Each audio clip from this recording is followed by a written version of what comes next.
نحمدہ و نصلی علی رسولہ الکریم اما بعد فاعوذ باللہ من الشیطان الرجیم بسم اللہ الرحمن الرحیم رب اشرح لی صدری ویسر لی امری واحلل عقدۃ من لسانی یفقہوا قولی۔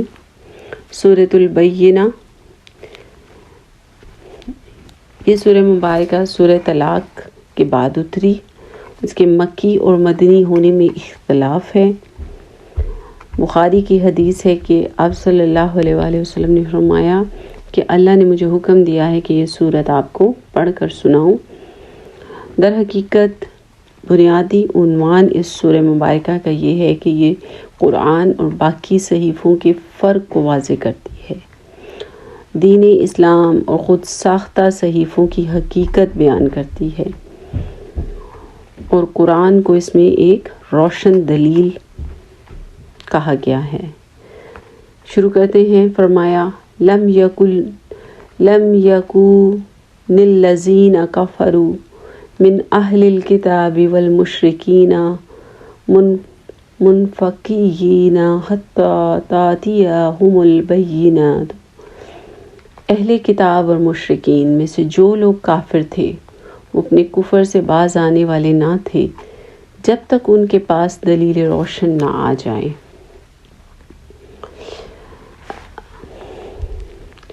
یہاں پر البینہ سے مراد کھلی دلیل، یعنی اہل کتاب کے لیے ضروری تھا کہ آپ کی ذات ان کے لیے البینہ ہے، یعنی کھلی دلیل ہے، کیونکہ وہ مختلف قسم کے صحیفوں اور مختلف قسم کے، جیسے مسیح جو ہیں وہ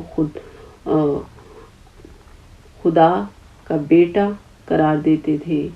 یہود کے متعلق ہے کہ وہ عزیز کو خدا کا بیٹا کہتے تھے، لیکن اس کے باوجود قرآن میں کہیں ان کے لیے مشرک کی اصطلاح استعمال نہیں کی گئی، بلکہ ان کا ذکر اہل کتاب یا الذین اوتوا الکتاب، یعنی جن کو کتاب دی گئی، یہود اور نصارہ کے الفاظ سے کیا گیا ہے، کیونکہ وہ اصل دین توحید ہی کو مانتے تھے اور پھر شرک کرتے تھے، بخلاف اس کے کہ غیر اہل کتاب کے لیے مشرک کا لفظ بطور اصطلاح استعمال کیا گیا ہے، کیونکہ وہ اصل دین شرک ہی کو قرار دیتے تھے اور توحید کے ماننے سے ان کو قطعی انکار تھا۔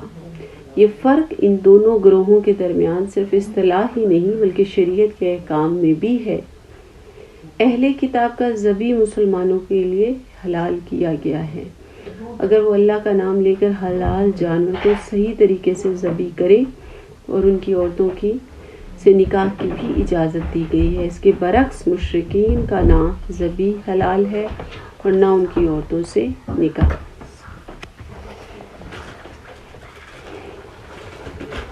اب ہم دیکھتے ہیں کہ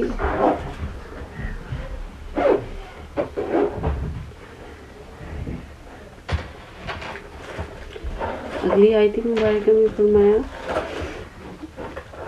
رسول من اللہ یتلو صحفا مطہرات، یعنی اللہ کی طرف سے ایک رسول جو پاک صحیفے پڑھ کر سنائے، یعنی آپ صلی اللہ علیہ وسلم کی ذات کی طرف اشارہ ہے کہ آپ کو ایک روشن دلیل دی گئی، اور آپ کا بالکل معقول عقائد، نہایت صاف ستھری عبادت، کمال درجہ کی پاکیزہ اخلاق اور انسانی زندگی کے لیے بہترین اصول و احکام کی تعلیم دے گا، جو آپ کا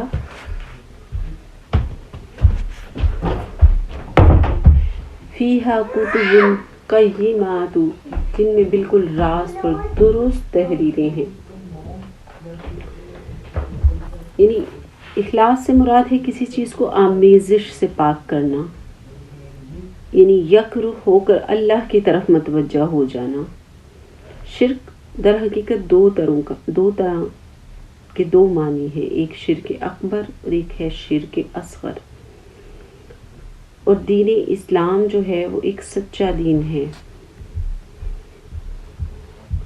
جو دین اللہ نے بھیجا، جس کی بنیاد اخلاص پر ہے، جس میں نماز اور زکوٰۃ کا حکم ہے۔ پہلے جن لوگوں کو کتاب دی گئی تھی ان میں تفرقہ برپا نہیں ہوا، مگر اس کے بعد ان کے پاس راہ راست کا بیان واضح آ چکا ہے اور ان کے سوا کوئی حکم نہیں دیا گیا تھا کہ اللہ کی بندگی کرے، اپنے دین کو اس کے لیے خالص کر کے بالکل یکسو ہو کر اور نماز قائم کرے اور زکوٰۃ دے، یعنی نہایت صحیح اور درست۔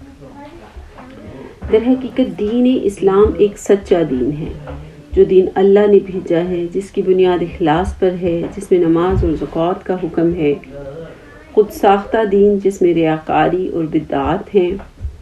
صاحب کتاب ہونا پڑھا لکھا ہونے کی علامت ہوتی ہے، تو سب کو خبردار کیا جا رہا ہے کہ ایسے لوگ بدترین لوگ ہیں جو علم رکھتے ہیں، کیونکہ باقی لوگ اس کو فالو کرتے ہیں۔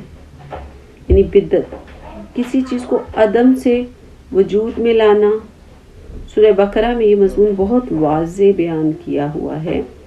اہل کتاب وہ ہیں جو صاحب علم ہیں، جیسے کہ سورہ انفال میں آتا ہے، بے شک جنہوں نے جو ایمان لائے اور جنہوں نے نیک عمل کیے، جس میں وہ ہمیشہ رہنے والے ہیں، اور اللہ ان سے راضی تب ہوتا ہے جب ہم اللہ سے راضی ہوتے ہیں۔ اہل کتاب اور مشرکین میں سے جن لوگوں نے کفر کیا، یعنی وہ کفر یہی ہے نا کہ انہوں نے شرک کیا، بدعت پیدا کی دین میں،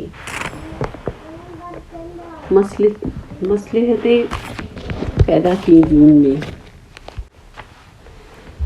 فرمایا کہ جزا ان کے رب کے ہاں دائمی قائم کی جنتیں ہیں، جن کے نیچے نہریں بہہ رہی ہوں گی اور ان میں ہمیشہ رہیں گے، اور اللہ ان سے راضی ہو اور وہ اللہ سے راضی ہوئے۔ اور کچھ ہے کہ اس شخص کے لیے جس نے اپنے رب کا خوف کیا۔ یعنی در حقیقت باقی صحیفوں کا کمپیریزن ہے قرآن سے۔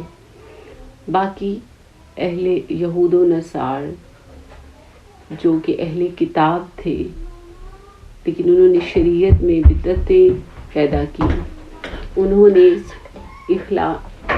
نے دین کی اسپرٹ جو ہے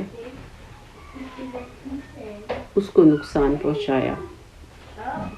اس کا کمپیریزن کیا گیا ہے اسلام کے ساتھ، کہ جبکہ یہ جو دین ہے، یہ جو راستہ ہے، یہ راستگی کا ہے، یہ درستگی کا ہے، یہ انسان کی فلاح کا ہے۔ اسی کے ساتھ سورہ مبارکہ کا اختتام ہوتا ہے۔ اللہ تعالی ہمیں اس کلام کے سمجھنے اور اس پر عمل پیرا ہونے کی توفیق عطا فرمائے، آمین یا رب العالمین۔ سبحانک اللہم و بحمدک، نشہد ان لا الہ الا انت، استغفرک و اتوب الیک۔ السلام علیکم ورحمۃ اللہ وبرکاتہ۔